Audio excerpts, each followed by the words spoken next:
আর ওর এই মাথার এই সাইডে খুলি নাই, এটা হলো আলাদা আর্টিফিশিয়াল স্কাল্প লাগানো।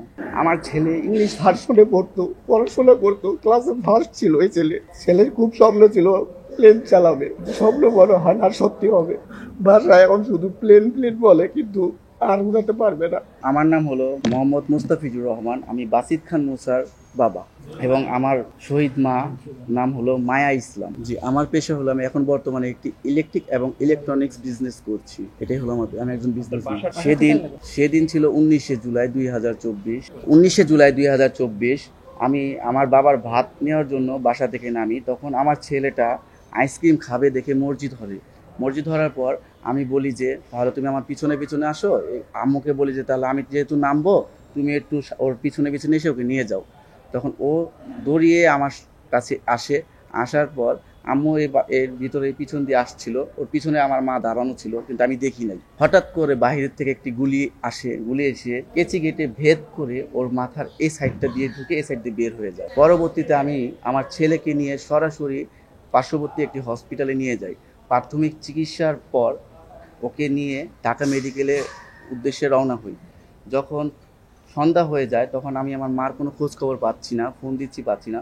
পরবর্তীতে সাড়ে আটটার দিকে আমি আমার এক বাসার কলিগ, মানে পাশের ফ্ল্যাটের লোকের সাথে কথা বলি যে আমার মাকে তো পাচ্ছি না, আপনারা একটু দয়া করে আমার মাকে একটু ফোনটা দেন, কথা বলবো। সে বলে কি, আপনার মা, এই মুসাকে যে গুলিটা লাগছে সেই গুলিটা বের হয়ে আপনার মার পেটে লাগে, আপনার মাকেও তো হসপিটালে নিয়ে যাই, ফরাজি হসপিটালে নিয়ে যাই। তখন বলার পর আমি তো আর কিছু বুঝতেছি না যে ছেলেকে নিয়ে থাকবো না মাকে নিয়ে থাকবো। পরবর্তীতে এই ঢাকা মেডিকেল থেকে ফরাজি মানে বনশ্রীতে যাওয়ার কোনো স্কোপে ছিল না, বাইরে এত গোলাগুলি ছিল এবং কোনো পুলিশই হসপিটাল থেকে বের হতে দিচ্ছিল না।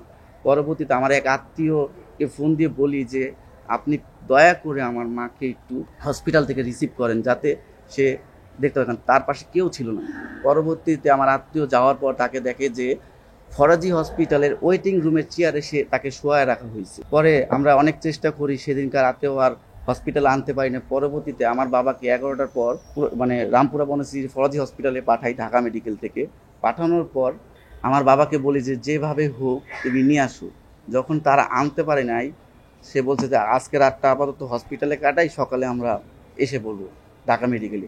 পরবর্তীতে আমার বাবা বলছে যে পাচ্ছি না। পরে আমি ঢাকা মেডিকেল থেকে একটি অ্যাম্বুলেন্স পাঠাই যে আমার মাকে নিয়ে আসার জন্য।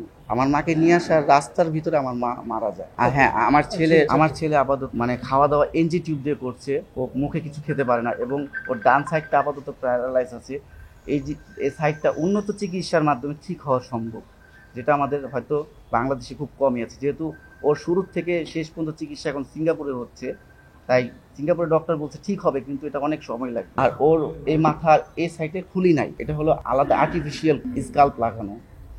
এখন ওর ডান সাইডটা আপাতত প্যারালাইজ আছে, নড়াচড়া করতে পারে না, কিন্তু ও কথা বুঝতে পারে, শুধু বলতে পারে না, হাঁটাচলা করতে পারে না, স্বাভাবিক খাবার খেতে পারে না। আদালতের কাছে যে যারা আমার মাকে হত্যা করেছে এবং আমার ছেলের এই অসুস্থতার জন্য যারা দায়ী, তাদের কঠোর একটি শাস্তি হোক, সেটাই আমি আদালতের কাছে চেয়েছি। জি, আমার একটাই ছেলে। আমার ছেলে ইংলিশ ভার্সনে পড়তো, পড়াশোনা করতো, ক্লাসে ফার্স্ট ছিল। এই ছেলের খুব স্বপ্ন ছিল প্লেন চালাবে। স্বপ্ন বড় হয় না, সত্যি হবে। ভাষা এখন শুধু প্লেন প্লেন বলে, কিন্তু আর উড়াতে পারবে না। ওর স্বপ্নই ছিল ও পাইলট হবে। এই কারণে ওকে ইংলিশ ভার্সনে পড়াচ্ছিলাম। সব জীবনটা আমার পুরো তছনছ করে দিল।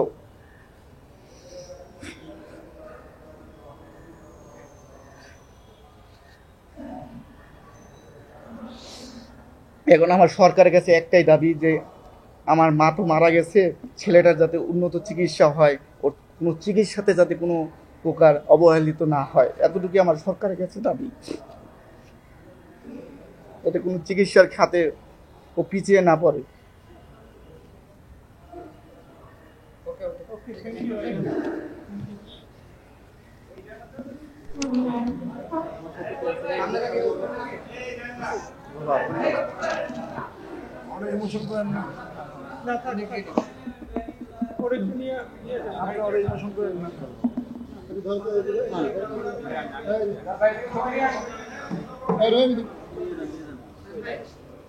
Hãy subscribe cho kênh Ghiền Mì Gõ để không bỏ lỡ những video hấp dẫn